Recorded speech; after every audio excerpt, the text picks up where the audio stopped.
नमस्ते सबैजनालाई। आजको दिन विशेष दिन। आजको दिनलाई विशेष किन भन्ने पनि आज निर्जला एकादशी हिन्दू धर्मको अत्यन्तै महत्त्वपूर्ण एकादशीको रूपमा मानिँदै आएको एकादशी हो। यसलाई भीमसेन एकादशी पनि भनिने गरिन्छ, किनभने महाभारतका भीमले वर्षभरिका सबै एकादशीहरूको फल प्राप्त गर्ने यही एक व्रत गरेको धार्मिक मान्यता रहँदै आएको पाइन्छ। यस दिन अन्न मात्र होइन, पानी समेत त्याग गरेर भगवान विष्णुको पूजा आराधना गर्ने गरेको पाइन्छ। मान्यता अनुसार यस एकादशीहरूको व्रतबाट वर्षभरिका 24वटा एकादशीहरूको पुण्य प्राप्त हुन्छ भन्ने मान्यताहरू रहँदै आएको पनि पाइन्छ। किनभने भगवान विष्णुले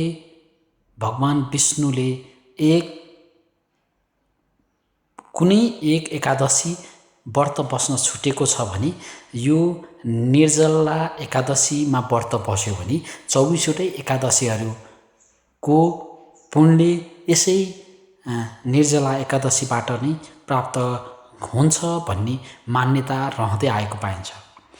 काठमाडौँको बुढा नीलकण्ठको मन्दिर भगवान विष्णुको शेषशाही सुतिरहेको स्वरूपका लागि प्रसिद्ध तीर्थस्थलको रूपमा मानिँदै आएको पाइन्छ। यहाँ रहेको विशाल शिलामूर्ति नेपालकै महत्त्वपूर्ण वैभव धार्मिक सम्पदा मध्येको एक मानिन्छ र एकादशीका दिन विशेष रूपमा भक्तजनहरूको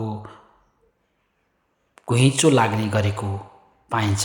निर्जला एकादशीको अवसरमा बुढा नीलकण्ठमा प्राय बिहानैदेखि भगवान विष्णुको विशेष पूजा आरती र दर्शन गरिएको पाइन्छ। हो, आज त्यही अवसरमा म र मेरो श्रीमती हामी दुवैजना आज हामी भगवान विष्णुको पूजा गर्न बुढा नीलकण्ठमा रहेको भगवान विष्णुको मन्दिरमा पुगेका थियौँ। त्यहाँ पुग्दा देखिएको दृश्य साना भिडियोहरू कैद गरेर मैले अहिले एउटा भिडियो बनाउँदैछु।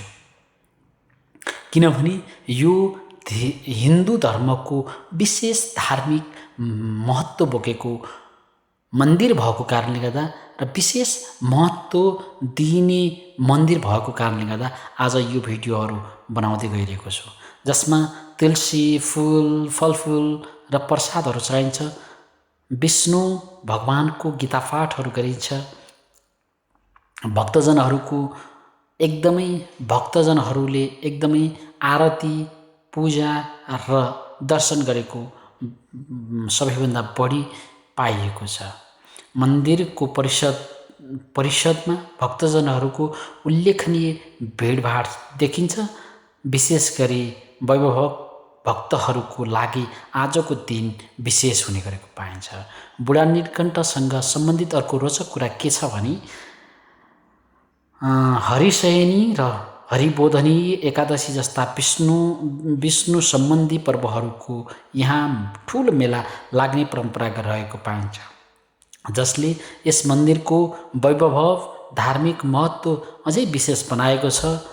आज बुढा नीलकण्ठमा यो भक्तजनहरूको कीर्तन, भक्तजनहरूको धार्मिक उत्साह र प्रत्यक्ष अनुभवका आधारले म तपाईहरूलाई भगवान विष्णुको पूजा कसरी र कतिसम्म गर्दा रहेछन् भन्ने कुराहरूको म तपाईहरूलाई यहाँ भिडियो बनाइरहेको छु। यहाँ विशेष गरी पूजा, भजन, कीर्तन र भक्तजनहरूको धार्मिक उत्साह र अनुभव बढी देखिएको पाइन्छ र आजको दिनलाई धेरै भक्तजनहरूले विशेष दिन रातो लुगा र पहेँलो लुगा लाएर पूजा गर्ने मान्छेहरूको भिडभाड एकदमै व्यापक रूपमा छ र त्यही लगाएर पूजा गर्नुपर्छ भन्ने यहाँको धार्मिक परम्परा अनुसार पनि छ। जय श्री नारायण।